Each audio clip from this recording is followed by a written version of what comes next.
Righty-ho, so this is The Other Animals Part 3, the final instalment.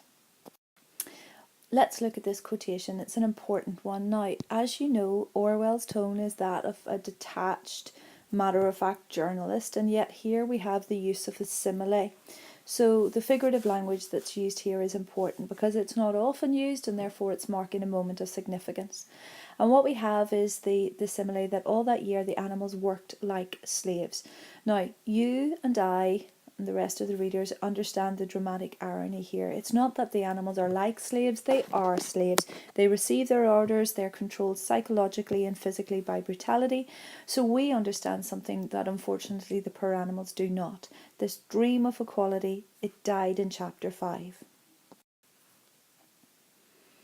You have the use of semantics there, the meaning of words and how language is distorted. If we think about the simile, the animals worked like slaves. To be a slave means that you have no right to refuse your labour. And here the animals have that made clear to them because you cannot have it as strictly voluntary, and yet if you refuse your labour then starvation results. Therefore, the pigs have manipulated the animals, and the animals, unfortunately, because of their inability to understand language, have no concept of how deeply they've been manipulated. The dramatic irony there is felt by us because we feel sympathetic for these poor animals who have been betrayed so completely in the previous chapter. The hens said Napoleon should welcome this sacrifice as their own special contribution towards building the windmill. Now, let's look at that word sacrifice. Sacrifices have been demanded throughout. Remember, you had Molly in the sacrifice of the ribbons. You had Boxer in the sacrifice of his sun hat, and also Boxer's sacrifice of his own sort of level of morality when they made him a weapon of war in the Battle of the Cowshed, and how he injured the poor stable boy. Do you remember he thought he'd killed him, and yet all he could do then was listen to the ranting of Snowball, who told him that war is war, no room for sentimentality, comrade. No sentimentality, comrade. So sacrifices are demanded of the animals all the time, and here you have sacrifice, and what it's done is it's wrapped up in this glittering generality, this idea that you've got a special sacrifice. There's something that you can do to help animalism. It makes the hens feel privileged, but they don't feel privileged at all. What it does, though, is it's Napoleon's attempt to redirect attention away from how much he's exploiting their position. What's the difference between Napoleon taking their eggs and Mr. Jones taking their eggs? Answer, none. Because if man is the only creature that consumes without producing, then he now has a best friend in Napoleon who consumes without producing. We have to remember, though, that there are no easy answers. So we cannot just say, oh, the pigs are tyrannical and the animals are poor, sympathetic victims. They're not really. Yes, of course, we feel sorry for them. Yes, what happens to them is tragic. But are they without blame? Answer, no. Because they have to share some...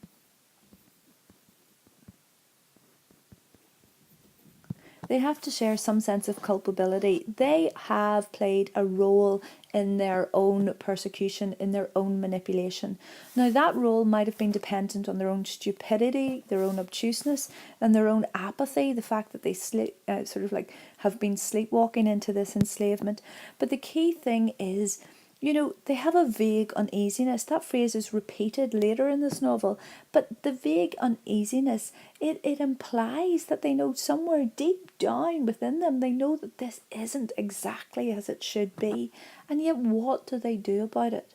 At this stage, there's not really anything they can do about it, because remember, you've got the menacing growls of the dogs, you've got the tremendous bleating of the sheep. Therefore, there's not really any avenue that they can go down safely to work on this vague uneasiness. But they've left it too late. And that doesn't excuse the fact that they have some responsibility for how easily they've been tricked and manipulated. There's that wee motif again with one accord. Do you remember we had it in chapter 2? It was together with, you had with one accord, and you had that phrase galloped in a body, giving you the idea of collectivism and the empowerment that they got out of working together. Here, unfortunately, it's not used to empower, but really to show the tragedy of what has happened to the windmill. They run with one accord to the spot, and they stood gazing mournfully at the litter of fallen stone. Now, what they're mourning is not just the end of the windmill, but perhaps it's the end of animalism, because that windmill was a symbol of animalism. It was a symbol of hope. It was a symbol of pride. It was a symbol of identity. And now that's been destroyed. You've got the emotive diction there with the use of the word mournfully. Emotive diction isn't often used, and therefore it's marking the significance. But I think this is important too. Remember how symbols can mean so much to some and so little to others. Equality and fairness did not build the windmill, inequality did. And that's made even more so with the second building of the windmill. It's a symbol. And by using that windmill, what you will have is another way for Napoleon to oppress the animals who believed in the ideal, who believed in animalism. Even though they didn't quite understand it, they believed in it. And now what they're going to do is they're going to build another monument, but it's not to animalism, it's to the ego of Napoleon. The idea of dissent, what do you do? How do you show that the vague uneasiness has manifested itself into something more significant? Well, for the hens, they raised this terrible outcry. They protest that to take their eggs away was murder, and the idea that they would rather destroy their own eggs than allow Napoleon to take them. That's important because it's a moment, and there aren't very many, but it's a moment where the other animals show some sort of power, that they're not just blindly accepting, their leadership any longer, that they're taking some vital step towards regaining this word down here, autonomy, personal power. Now it doesn't last, and it's defeated in the most horrific of ways, but it's there. It's a moment. So the tyranny of Napoleon is challenged, and therefore that has to be marked as significant. That he sees it as significant because he probably never presumed that they would have the courage to do something like this, and yet they did. So a tiny little gleam of hope can be found in what happens with the hens and their eggs.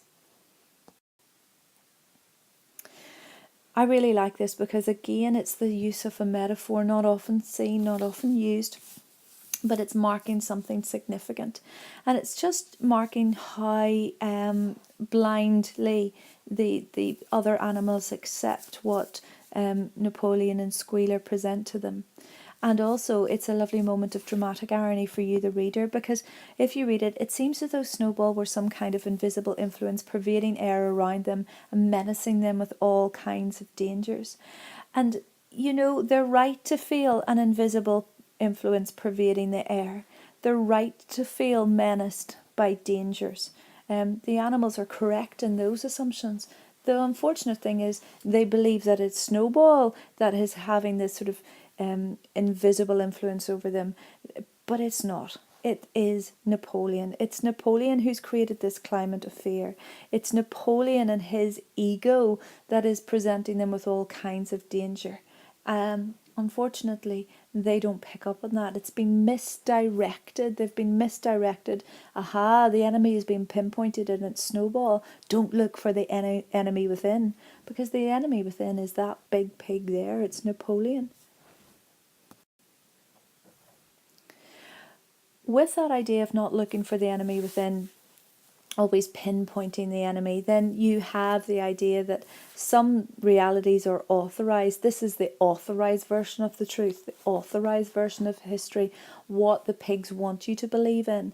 And what they want you to believe in is that Snowball is the coward, that it was Snowball who was in league with Jones from the start.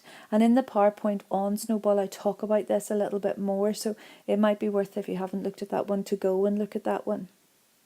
The degree of reliance that the other animals place on the pigs is staggering, because what you have here is Squealer's version takes precedence over the animals' own memories. They rely more on Squealer's interpretation of events than their own. And when you think about that, that means that there's no end to the manipulation that can now be exacted.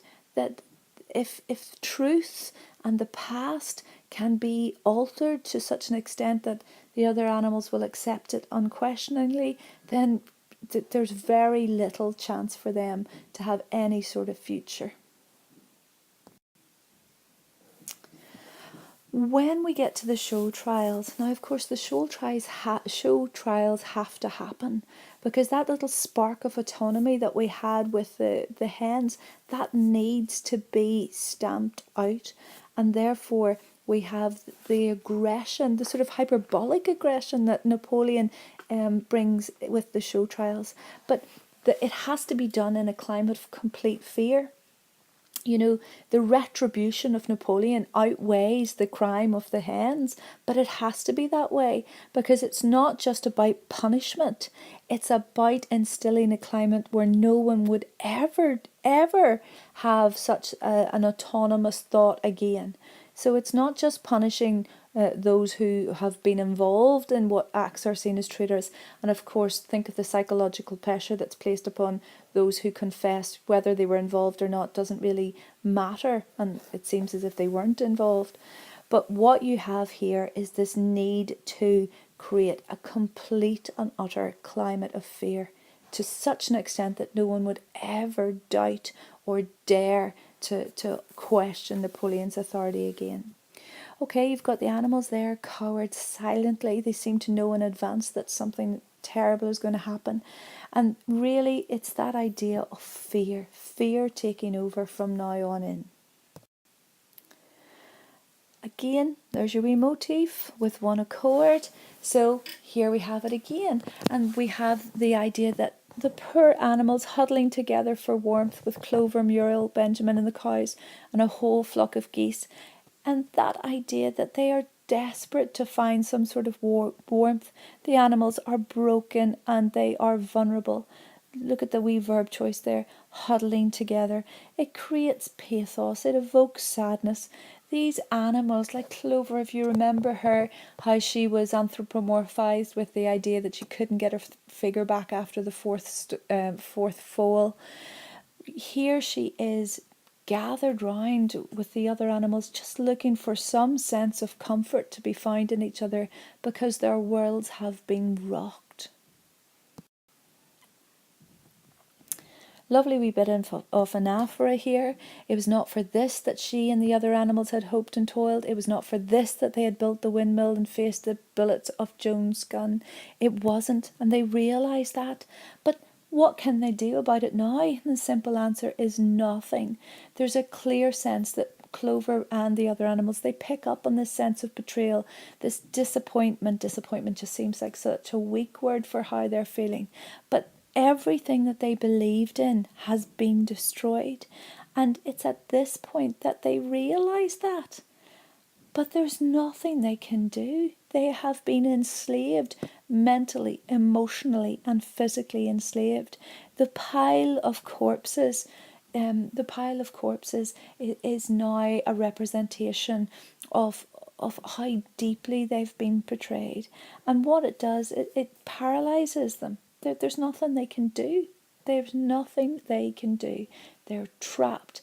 And therefore, when we think back to the beginning of the novel, and when we think to how those animals all came into the barn and their different rankings and their different little personalities, and we feel now how much they have been betrayed, we cannot help but be shocked. We cannot help but feel that this is a poignant moment for the animals.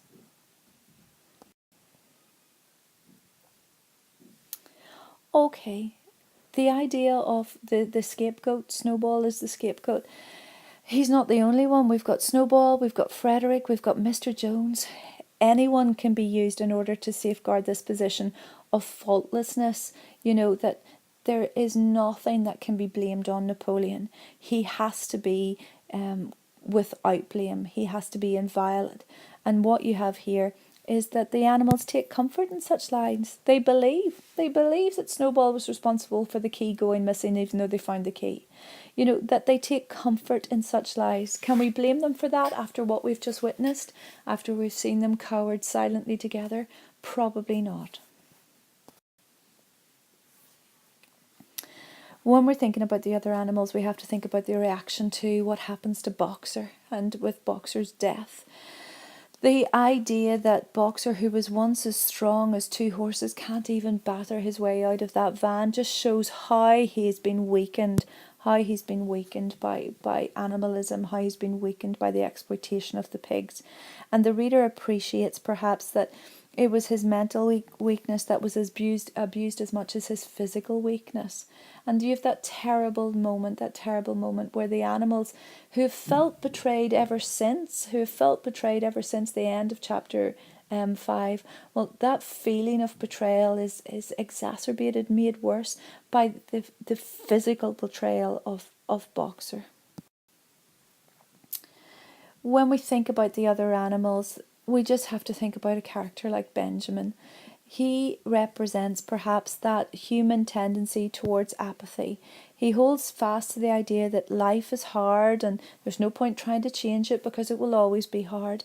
But the key thing that we have to remember about Benjamin is he really links back to our Edmund Burke phrase. He really links back to all it takes for evil to triumph is for good men to do nothing. Benjamin is a good character. He's a friend of Boxer. Therefore, we associate him with the most moral character in the book, I suppose. So we can rely on him having some level of goodness within him. And of course, how he reacts to Boxer's death, how he reacts to Boxer being taken away, shows how deeply he cares for Boxer. And yet he did nothing. His apathy allowed this sleepwalking state that the animals entered into. And he's not stupid. Benjamin is not stupid. Benjamin can read. He reads what's on the side of the van, but he just didn't care enough to change things. And that unfortunately is what we need to criticize him for. Here we have Napoleon again, and his use of that ironically described spontaneous demonstration. Of course, as oxymoron. How can it be spontaneous and then it's planned? These demonstrations. So what we have here is this idea of ritual replacing the gap that has been created within the animals since they have been betrayed. There is an idea that the animals are only demonstrating this fearful conformity, the idea that they must go through the motions, even though that might be hollow, even though they may not feel that way any longer. And of course, you have this idea that the animals have in some way, they've been numbed by events, and there doesn't seem to be room for genuine feeling any longer, because they've expended all that genuine feeling, I suppose, coping with the tyranny and the fear of the events that have taken place after chapter 5. This idea of what is the authorized version and what is the real version. Life now had greater dignity than it did before. There were more songs, more speeches, more processions. More songs, more speeches, more processions. But they're slaves, hollow words. Napoleon commanded these spontaneous demonstrations.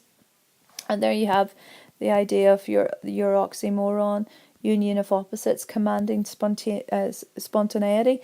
And it gives you this idea that Napoleon's clever enough to realise that if he cannot fill his followers' stomachs, he must at least satisfy their souls with a sense of achievement and pride. But again, with the speeches, with the spontaneous demonstrations, what you have is this sense of hollowness. They found it comforting to be reminded that they were their own true masters, and comfort in lies. They find comfort in the lies that everything's down to Snowball or Mr. Jones or Frederick. Comfort in the lies that they've never been better off, even though they're starving. This links into something that we had in the second PowerPoint, the idea of what value is placed upon the animals. You have the idea that the sheep only got the second class medal and they were used as cannon fodder. And here you have this idea that there's very little value placed on the animal lives, because it gives you this idea that their lives are expendable and fleeting. Time passes, animals die, And that's just the grand scheme of things, because they are not important. The pigs and the pigs' rule and the tyranny of the pigs is important. And if the seasons come and go, so do the animals. Cyclical structure. The lives of the animals are described as hunger, hardship, and disappointment. Now, you need to go back to chapter 1 and look at what Old Major said when he was talking about lives being miserable, laborious, and short. Again, you've got the list of 3 there, that little triad. They were miserable and laborious and short in chapter 1, and here in the latter chapter, they're hungry, hardship, and disappointment. And the key thing is that there's a similarity between the 2 states, and despite everything that they've gone through, nothing much has changed. They're stuck in this cycle of oppression and lost opportunities. But the key thing is, in chapter 1, when their lives were miserable, laborious, and short, they had the hope of Old Major and his dream. What hope is there now? None. Somehow it seemed as if the farm had grown richer without making the animals themselves any richer, except, of course, for the pigs and the dogs. And you have that idea of the confused voice of the animals. They find it hard to make the connection between the wealth of the farm and the gluttony of the pigs. You've got this dramatic irony here, because we as readers, we feel frustrated, absolutely frustrated at the fact that the leadership have no regard for those that they lead, that the animals are expendable. The pigs don't even hide their gluttony anymore. There's nothing to hide. Remember, you had the milk. Way back when in chapter 2, when you had that metaphorical suggestion that Napoleon put himself in front of the milk, and when the windfall apples were taken, remember that was the only time that Snowball and Napoleon were in agreement. When the windfall apples were taken, that was justified through squealer. And here, gluttony is obvious. It doesn't need to be justified. It doesn't need to be hidden like it was with the milk and chapter 2. It doesn't need to be justified as it was with the windfall apples. It just is, because there is no regard for how the animals feel any longer. They are expendable. They're like the seasons, as we had in the previous quotation. They'll come and go. If you look at this wee quotation, and then they heard the gun booming and saw the green flag fluttering, and their hearts swelled with an imperishable pride, links back to this idea of what Napoleon deserves credit for, okay? Because he's wicked, he's greedy, he's got this inexhaustible ego, but he has credit because he understands completely how to manipulate the animals. He knew it from chapter 2. What did he do in chapter 2? What was his first thing of leadership? He gave out double rations. So he always knows, he knows completely how to manipulate these animals. If he cannot feed them, then he will feed their souls. He will feed that part of them that is burning with imperishable pride for being an animal on Animal Farm.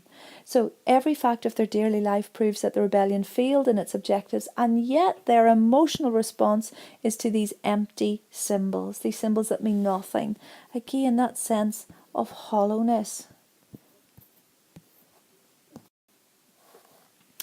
Okay, so you've got Clover and that terrifying neighing of the horse from the yard. Look at that. She's terrified, absolutely terrified when she sees Squealer walking on his hind legs. And you have that idea that, again, it's the betrayal. You know, how never in all the animals' existence would they ever have believed that the pigs were becoming like man. Now, you saw it. It was this sort of incremental movement. Little baby steps that they made to becoming more and more like man. Remember Old Major's warning, we must not come to resemble him, i.e. man? Well, you saw how that happened all the way through. And here you have the terrifying neighing of Clover when she realises that. There you have Napoleon, he's majestically upright. This idea that he has achieved what he always wanted to be, majestically. You know, the sense of his own importance, his own arrogance. And then we have this little oxymoronic statement, which really sums everything up. All animals are equal, but some are more equal than others. What does it mean? It means nothing. There you have all animals are equal, and there you have its opposite. It means nothing. And it's ironic that the last time Benjamin is persuaded to read out loud, he reads out the death knell of the animals' revolution. He, more than anybody, can understand the implication of that, and yet comments not, because his apathy has been one of the reasons that they've got into this situation. You've condensed here with Squealer, he's condensed all 7 commandments down into one meaningless phrase. Language used again to manipulate the other animals and to suit only the pig's agenda.